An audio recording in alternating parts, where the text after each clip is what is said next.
Vidéo 2. Faire le sapin et la mise en pod. J'ai donc effectué ma première vérification, j'ai l'accord de continuer.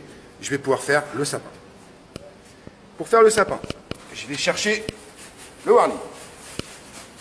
Et je manipule le moins possible la voile. C'est-à-dire, quand je dis ça, c'est que je ne m'écarte pas trop de ce que j'ai fait à l'intérieur. Si je m'écarte trop, je vais tout défaire. Je mets les suspentes sur l'épaule. Et délicatement, je vais venir entourer l'ensemble de la voile avec le bord de fuite.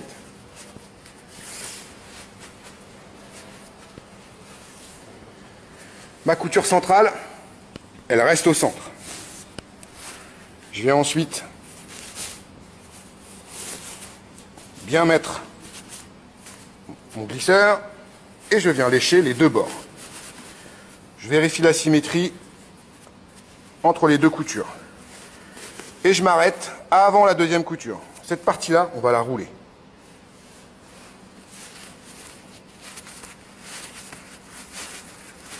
Il faut la rouler suffisamment pour que quand je vais poser ma voile par terre, ça tienne. Je fais des petits plis. Pas la peine de faire des gros plis. Par contre, je fais des plis bien serrés, bien roulés.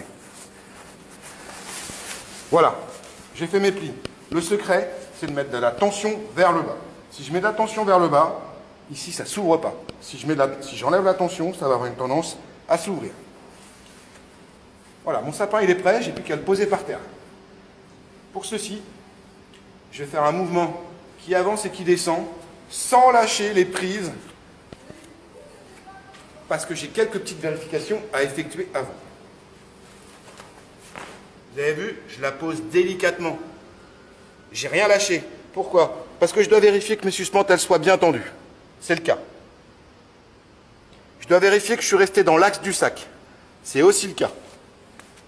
Et je dois ensuite vérifier que ma couture centrale est bien restée au centre. Ce qui est le cas. Ce que je ne veux pas voir au niveau de la couture centrale, c'est une couture centrale qui a glissé sur le côté. Car là, c'est pas rattrapable. Je peux donc lâcher. Je vais donc maintenant préparer ma voile et mon pod pour le pliage. C'est aussi à ce moment-là qu'on peut effectivement jeter un petit coup d'œil sur sa drisse d'extraction, la dévriller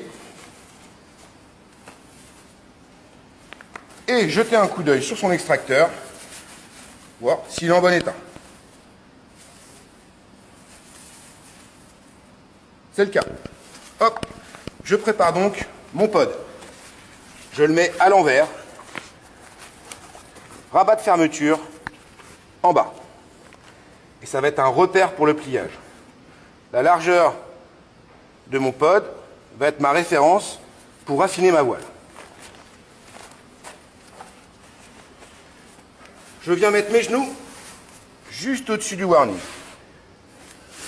Avec les pieds bien écartés pour ne pas les mettre dans les suspentes. Là, je vais chercher à uniquement dégonfler la voile.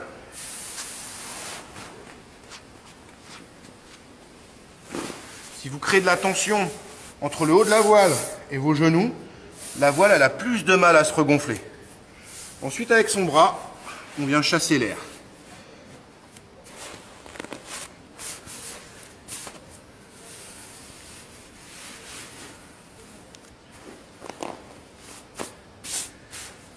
Voilà, je n'ai pas affiné ma voile, j'ai juste chassé l'air. Maintenant, je vais l'affiner.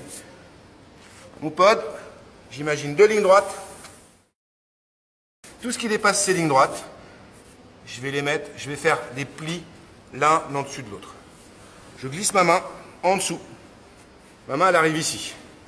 Je vais soulever ma main en prenant appui sur mon coude et je vais faire un pli autour de ma main. Je fais bien attention que mon pli soit parallèle à ma couture centrale et que ma couture centrale est bien restée au centre. C'est le cas, je peux enlever mon bras en dessous. Je remets de la tension entre le haut et le bas pour enlever un peu d'air. Et je vais faire la même opération. Ma ligne droite, je viens glisser ma main en dessous. Je prends appui sur mon coude, je soulève et je fais un pli. Je remets de la tension. Voilà, ma voile est affinée à la largeur de mon pod. Maintenant, je vais devoir effectuer des plis pour rentrer toute cette longueur dans mon pod. Donc des plis l'un sur l'autre. De cette hauteur-là. Pour ça, je vais diviser ma voile en 3. Un tiers sous les genoux et à peu près 2 tiers devant moi. Je viens glisser le bras opposé au dernier pli. Et je fais un premier pli. Pourquoi j'ai mis le bras opposé? Parce que quand je vais retirer mon bras, ça va resserrer le dernier pli que j'ai effectué. Je maintiens. Et là, j'ai un super pli qui s'est formé sur les côtés. Je like. Je mets le pouce devant. Je fais la pince. Et je viens basculer le premier pli que j'ai fait sur la voile, bloqué par mon genou. Important, le poids de mon corps, il est sur le genou gauche, sur mon genou droit. Je n'ai pas de poids, juste je maintiens la voile. Maintenant, il me reste cette partie-là à ranger. Ma référence, c'est le bas de mon pli. Je viens mettre mon pouce et je viens glisser le surplus de voile dans le pli. Je ne fais qu'un seul côté. J'en rajoute pas trop, je m'aligne sur le pli d'en dessous. Je prends mon pod, je mets les coins dans les coins et je viens retourner le pod. Le secret, c'est d'arriver à soulever le pod et de glisser bien loin le rabat. Je repose, j'enferme bien la voile dans le pod et je viens maintenant mettre mon genou avec le poids de mon corps.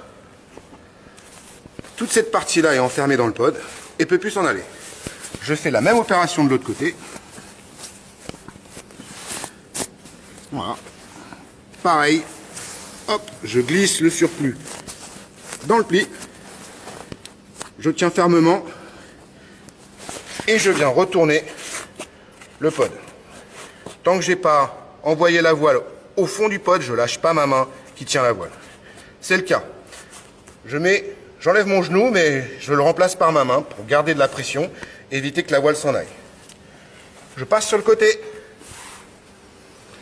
Je prends le pod entre les mains, je le mets droit, tout en toujours maintenant de la pression. Je l'enferme entre mes genoux. Il ne me reste plus que cette petite partie à rentrer à l'intérieur en faisant un pli. Pour ceci, je vais garder ma main gauche bien droite. Je vais casser et je vais enfoncer ma main droite pour faire le pli. Je l'enfonce pas trop, de manière à ce que les suspentes, quand elles vont être tirées, ne viennent pas brûler la voile. Si le premier pli que vous avez fait il est trop grand, on peut toujours le rouler un petit peu pour le faire rentrer dans le pod.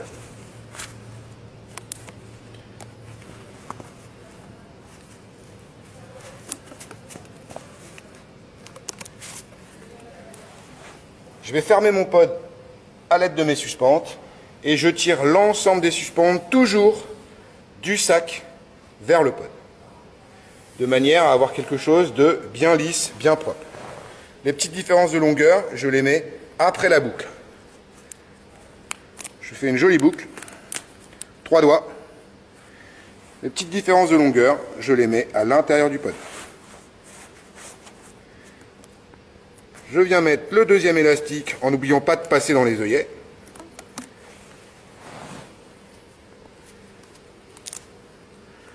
Et à chaque fois que je vais faire une boucle, je vais repasser les doigts dans les boucles pour reformer la boucle. Voilà, mon pod est fermé. Si j'ai un petit peu de voile qui dépasse, maintenant qu'il est bien fermé, c'est le moment de faire rentrer ce qui dépasse. Voici la mise en pod. Merci les copains, à bientôt pour la prochaine vidéo.